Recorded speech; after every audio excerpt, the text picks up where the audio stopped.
Thank you, Bart.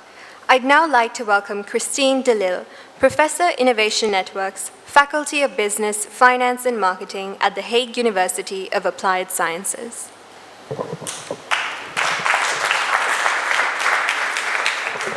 So good morning, everybody. My name is Christine de Lille. I'm professor and I lead the research group Innovation Networks at the Hague University.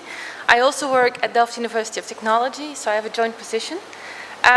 What I would like to share with you is a bit more concrete the agenda that Bart has been explaining to you this morning by showcasing it with 3 of the projects that we're doing within that agenda.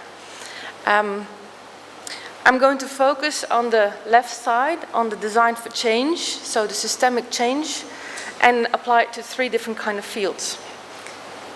So if you, for example, take an airport, this is Amsterdam Airport. And if you would go about and start changing that system, that would be quite a challenge. And I intentionally asked the illustrator to make it very complex and very chaotic. If you would be an engineer and you would address it, you would be very keen on simplifying things and boxing it up and making sure that you can solve one box at a time and then bring all the boxes back together and then you can change the system. If you were a manager, you would be very keen in optimizing your system, in controlling your system. But does it truly change your system? What do designers do? Designers put the human in the middle. So if we look at that entire system and we follow people in their journey throughout that system, it gives us guidance on how to address and change that system. Now, if we go back to that system of an airport and you would want to change security, for example, you don't only have to deal with airport authorities, you also have the airline, you have the government, you have international policies, you have the security agents there at the security stand. But if Trump says no laptops anymore in your carry-on luggage, the entire system has to change globally. So it's a system that is very interconnected and involves a lot of stakeholders. So if you truly want to disrupt that system, as we do, you have to bring everybody at the table. So my research group is all about how to not look at existing networks, innovation networks, but how to create new ways of working for these kind of multi-stakeholder programs. So one of the areas in which I do this, as you can tell, is in the aviation industry. And the aviation industry is very ruled by making sure that we can run the business, that we can make sure that all the passengers that come into our airport can truly fly. And that they'll never fly from one airport, you always need 2 airports to fly. So only in a couple of recent years they start to think about, oh, but we also have to offer a service and experience to our passengers. So we not only optimize our process on the back-end side, we also have to offer something on the front-end side. But they're truly driven by optimizing, and they not really think of really designing for the future. And that's where we come in, making them think about what's possible in the future and make that bigger leap forward.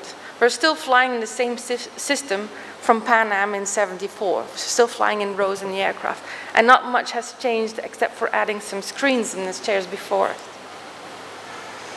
So in Delft, where we do the research on the aviation industry, we have designed a way of working we call design doing, because the word design thinking very much implies that we're only thinking. And it has resonated greatly in the industry. This is Apex magazine, and this is the issue from July last year, where we really showcase how we not only work, for example, with Royal Dutch Airlines, with KLM, which is an airline which is close to 100 years old, so they're very dominated by their heritage. But we also work with the airport, with Airbus, with Boeing, and so on, to really have all the stakeholders at the table to push them forward. So these are the types of companies that we work with. The ones on the left-hand side are our strategic partners. Those are the ones that we have commitments with for a longer period of time. They also invest in our research, so we are collaborating with them, and we have multiple PhDs on these topics. Those in the middle and the right-hand side are our partners, but more on an on and off basis. So we involve them whenever necessary. What we do when we bring everybody at the table is we change the conversation. Generally speaking, when those organizations are sitting together, they're used to talking in Excel sheets and PowerPoints. But if you're talking Excel sheets, you're only talking current data. And you don't know what number is more important than the other one. We know it's bigger or smaller, but why is there something? What's the real reason behind, and where does it hurt? So we're using our designerly skills of changing that dialogue to really know what hurts in the industry and where can we change that. To give you one of the examples, we created with our students this prototype. And one of the key things that is very important in industry is making sure your aircraft, as soon as it lands, it leaves as soon as possible. And that's called turnaround. But at turnaround, you have a lot of different kind of stakeholders on the ground itself. You have people taking care of baggage, catering, your luggage, your water supply, your kerosene supply, and so on. But they're not really collaborating. And management makes a lot of decisions that impact the way of their working to a great extent. If you do that decision making based on an Excel sheet, you don't know the impact. So we let management play with these small figurines and make them act out all of their decisions. And then straight away they see, oh, but if I make flexible teams and they move from plane to plane and we don't have a fixed agenda on which kind of aircraft they're going to do, I might run out on a team on this one because that one is delayed. So it becomes more insightful for them because it's more experiential. What is the impact of their decisions? We use a lot of prototypes, we use a lot of visuals, and we've already seen a great change in the types of discussions they have and the type of people that need to be at the table. If you do it this way, it's easier to notice, oh, but we need somebody from catering on board to see how that is going to impact where we put the baggage. Our way of creating that systemic change is by probing the system, by having ways in and out and see if we can create a different way of thinking in that system. We do that a lot. This is the overview of the project we've done in a 3-year time span. So every box is one project. In the year 2017, we had 175 students working at KLM at the Dutch airline alone. That gives us impact. Their students are spread across the organization, and they give us the example that showcase higher management, how they can really translate their strategy into hands-on approaches. What we also learned is when we started mapping them on the journey, because we always do it passenger-based, our innovation, is that we have a nice widespread across that journey. So we're not only focusing too much on one side of the journey, which was a great confirmation for us. But what we also noticed that the type of project we started working with within KLM often started with, for example, can you change something for people who are disabled? Can you change something for kids flying alone? Can you change something for elderly? So it was a very framed assignment for a certain type of person. Gradually, we noticed that we also could start touch the environment of the airport. So can we change things at the gate? Can we change the check-in system? Can we change the boarding system? But then we started touching the company's processes. So how can we go about and start designing the processes of, for example, also the employees?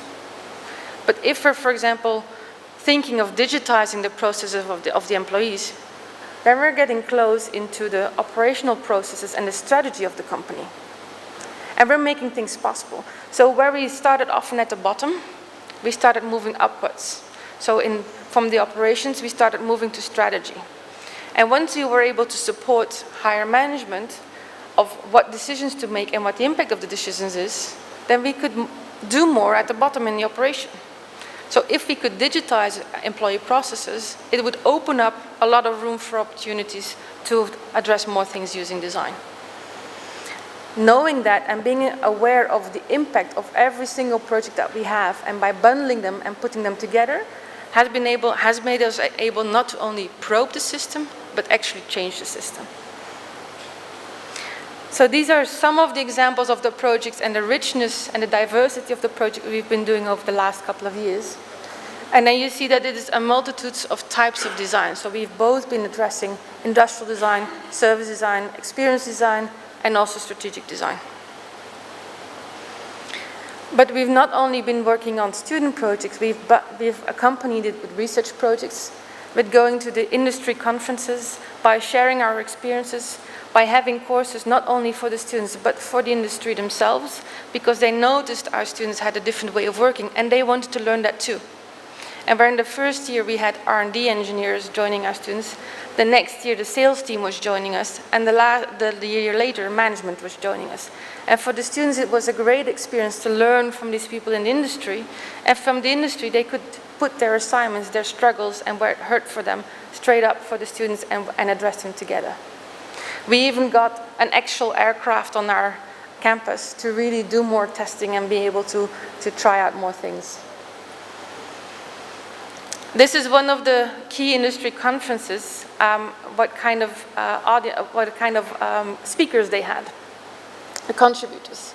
It's every year in Las Vegas and the entire industry is represented, so all the CEOs from airlines and airports are present there. And what you could tell that amidst all of those speakers is our university. So we were the only university present at this industry conference. And that is a nice thing, because we're neutral. We don't have a commercial interest. We're there that can bring that change because nobody judges us. Nobody thinks we're trying to sell something. And it has been a key enabler for us in trying to change the system and a really learning lesson for us as a university, because we now do that more consciously and being that neutral person in bringing people together. What we've also learned is that to change the system, sometimes you need somebody from outside of the industry.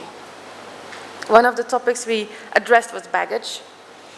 And baggage is one of the cash cows of the industry. So they're very careful about baggage. There's also a lot of international legislation. And that's really a struggle if you want to innovate and improve that industry.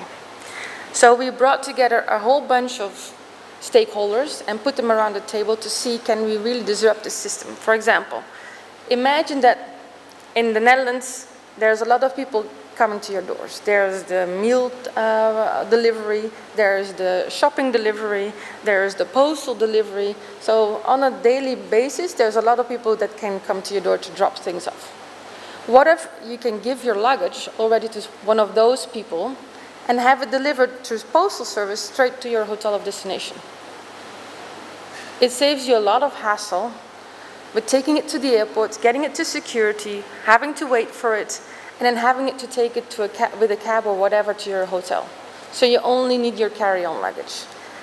Plus, the accuracy of a postal service is about 98% of delivering it and knowing where your luggage is. While from an airline, it's only 85%. So if you know those numbers, who would you be more keen in giving your and trusting your luggage with? Would it be an airline or would it be a postal service? Through legislation, this is not possible, at least not up until a couple of years ago. We've been starting this 4 years ago, and through legislation, it was obligatory that luggage and passenger flew on the same plane. Something with bombs. But so what we did is give this picture, give this ambition, give this future vision of what if we just give luggage to your postal service.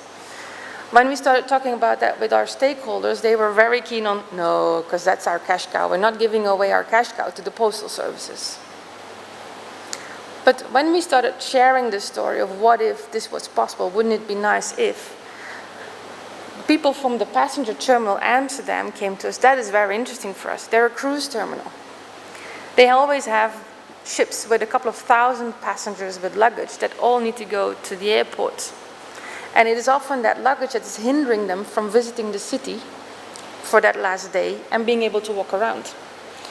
And when the cruise terminal told us, what if we can have all those luggages being picked up from our terminal and being delivered to their home destination straight away, that would really save us a lot of hassle. The moment the museums and the city heard of it, they were like, oh, but we are willing to pay for that. There's your business case. So a stakeholder that we did not anticipate on provided the solution for systemic change in the industry. And we're really happy. This is a project we've been doing for 4 years now. British Airways, Brussels Airlines, Emirates, they're all doing it already. So through our vision and putting up what if, finding the stakeholder from outside of the industry, we had enough information to go to international legislation, had legislation changed, and opened up the room for more disruptive change in the industry. That's also recognized by the UK Design Council, what we've been doing. So taking a sector, taking an industry and driving change through design. So these are publications from the UK Design Council, not only from the aerospace sector, but also from automotive and manufacturing industry. There's two more sectors that I want to share with you where we have done similar things. One of them is the retail industry. So the retail industry is very dispersed in the Netherlands. We have a lot of players there. There's a lot of big commercial companies in the retail, but we also have a lot of small ones. And we had, wouldn't it be great if we could target more of the small businesses in the industry, because they're often overlooked because it's so hard to reach them. Well, a very important stakeholder who finds small businesses very important are the municipalities, are the cities. So in our aim of changing the retail industry, we took as our carriers 5 cities within the Netherlands. And they were really happy that there were people there from design that wanted to support their small businesses in retail. Through all the digitalization in retail, we have sometimes streets being half empty because of the business case and the influence of web shops. That is luckily changing in the last couple of years, but it's an industry struggling to survive.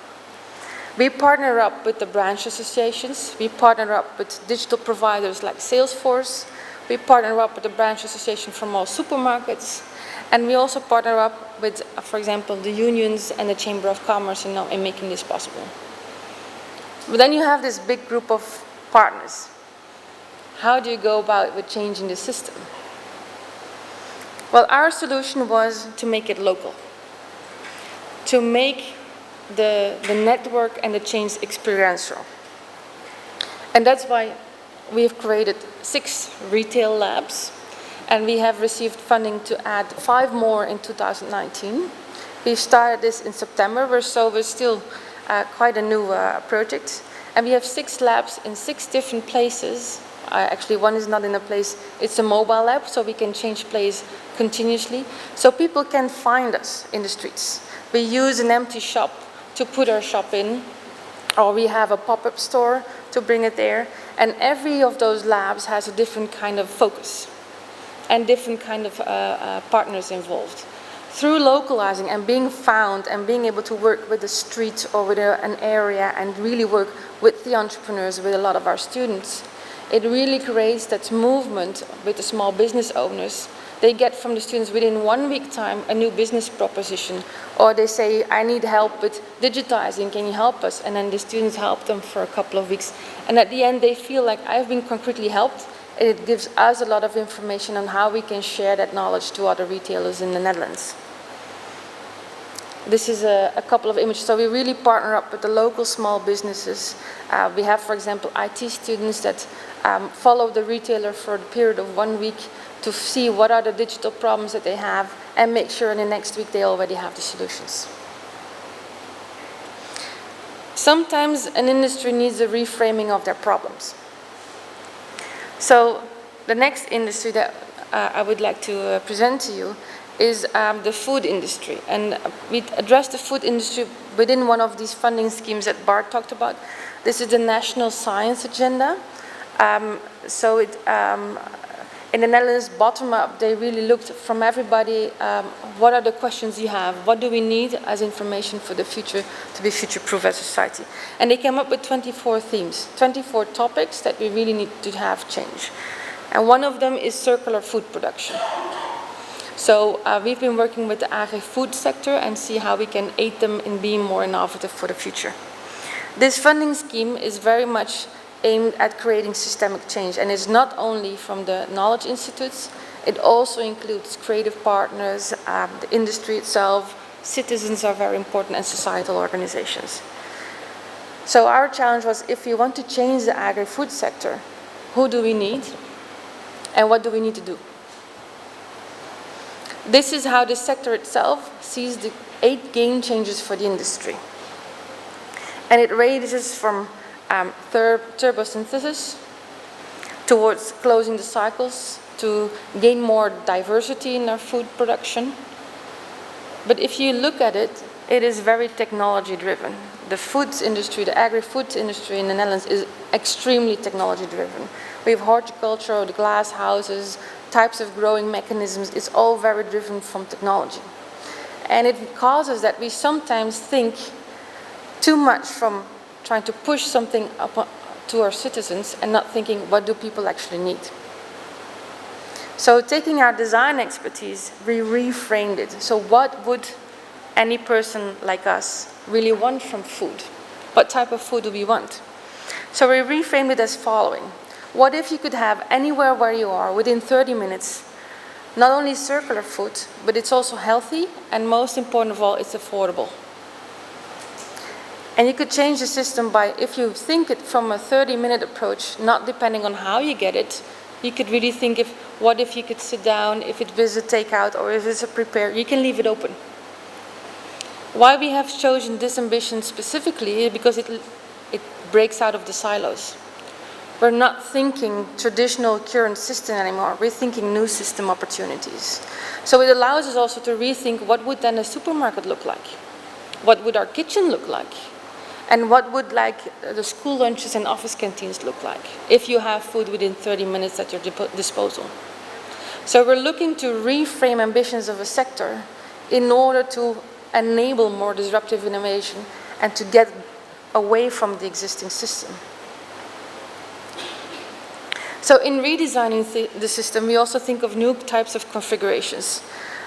You know what the supply chain looks like. That's the left side picture. And we took nature as inspiration. If you think of circularity, what we often do is make that supply chain circular by connecting the entire line, but it's still a one-on-one basis. What we aim to do is to create a food web, like in nature, where one animal is not eaten by one animal, but it's eaten by multiple. And it's kind of nature's safeguard that if one animal goes extinct, we have more animals that can replace it, and the whole system doesn't collapse.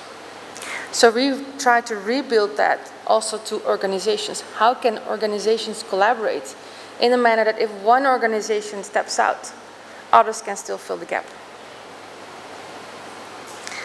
Another difficulty that we see within the agri and food industry is the opportunity to scale up.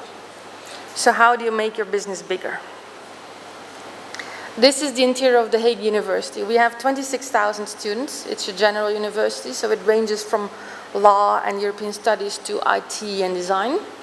Every day, we have 15,000 students passing by in this building. We have one main entrance. What if we could make this market space a trial space where businesses can present their ideas? And every day you can have access to 15,000 students passing by. That's your next generation. How can we see our infrastructure that we have as an opportunity for businesses to scale up? So we try to look at the system and try to find new opportunities in reframing the opportunities there. These are our existing partners. So we have 8 institutes, knowledge institutes, schools, both universities, University of Applied Sciences and vocational schools. It's not even all the logos, because the ones in the middle are our company partners, ranging from a professional food blog that reaches 500,000 people on food issues. We have HIVOS, who looks at food issues in developing countries. We have caterers, we have municipalities, we have provinces. And with those logos, I should actually add 15 more, because that's how many partners we're bringing together and changing that food system. The ones at the bottom are our international experts. We don't claim to know everything. The nice thing is that this funding scheme allows us to collaborate internationally. So we have asked these organizations and found them interested to be involved, to collaborate with us and share their local experiences on food with us. And we hope through that international setting to also create an impact on the international system. To wrap up, I'd like to give you 3 tips by reminding you that if you look at networks from a design perspective, don't forget to put the user as your compass. As shown with the prototype example, it's all about facilitating these different kinds of dialogues. And we hope to create change not only by changing people's perspective, the way they think, their culture, but also by giving them actions, tools, methods, and processes that we borrow from design, and creating an infrastructure to support that system in changing, for example, with the labs that we organize and with the business skilling that we offer. If you have any questions, you're very welcome to approach me or to send me an email afterwards. Thank you.